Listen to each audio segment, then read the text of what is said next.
Кушак, стойка, захват, бросок и баран на сабантуе будет у победителя. Тренер Абдулхак Минибаев учит молодых людей основам национальной борьбы «Кураж», а пока они борются за титул «Джигит-2017». Единоборство – только часть программы по подготовке образцовых татарских юношей. Поддерживают борцов кандидатки на титул «Звезда Сибири-2017». Девушки и юноши совместно готовятся к финалу 10-го открытого регионального конкурса «Звезда Сибири и Джигит». Расписание 2 недель жизни конкурсантов в загородном лагере плотное. История татар и родной язык, основы ислама, деловой этикет, хореография и другие предметы. Очень полезная информация была для меня в селе Инбаево, когда с нами проводили экскурсию, потому что о сибирских татарах я знал, но не так подробно. Теперь я знаю информацию. Вот с нами провели экскурсию. Корни Салавата Сурмятова из Сибири. Молодой человек живет в Екатеринбурге. В уральской столице он активно участвует в жизни татарской молодежи и ведет кружок по родному языку. Конкурс «Звезда Сибири и Джигит» давно привлекает молодежь не только Тюменской области, но и других регионов России. Это первый проект, где выбирают не только татарочку, но и татарского юношу. И если джигит – это сильный и смелый, то «Звезда Сибири», кроме множества других качеств, хорошая хозяйка. Зульфина Минибаева в 2008 году сама боролась за титул «Звезда Сибири». За 10 лет создала татарскую семью, воспитывает детей и сегодня делится с конкурсантками секретами национальной кухни.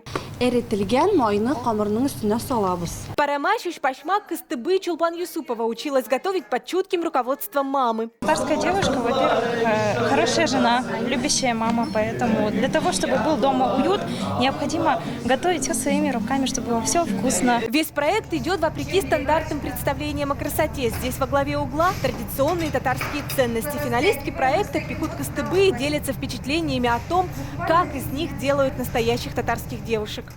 Біздің ислам болды, біз көп білдік енді. Өзі біздің ендей сұраулар болды, барығызын сұрадық, Ембай мәшітінде болдық, тағын Ембай музей Сібір татарларын қарадық, нешекалар яшеділер, нәмәларының болды, нешекалар соғыш вақытында яшеді, шуны барыбыз да білдік, сұрадық, бик. Как применить таланты, достичь успеха и принести пользу своему народу. Об этом организаторы конкурса, руководство Конгресса татар Тюменской области Нурулла Сатаров и Ринат Насыров беседовали на встрече с финалистами. Если я говорю, вы глубоко верующие люди, то вы должны делать все правильно. Не только читать Коран, делать намаз, но и делать правильные поступки. И вот об этом мы говорили, что правильные поступки – это то, что ты всегда помогаешь людям. То есть, если ты помогаешь людям, значит, люди всегда помогут тебе. Встречи с лидерами татарской общественности знакомят молодежь с национальной жизнью и вдохновляют на собственные проекты. Это нужно для того, чтобы наша молодежь, которая пришла в наш проект, она имела возможность поближе познакомиться с направлением татарское национальное движение нашей Тюменской области. Конкурс «Звезда Сибири и Джигит» – это не только воспитание и соревнования. В первую очередь площадка для общения татарской молодежи. За 10 лет через проект прошли около 160 финалистов. София Хайруллина, Анна Евсеева, Марат Нигматуллин, ТНВ «Тюмень».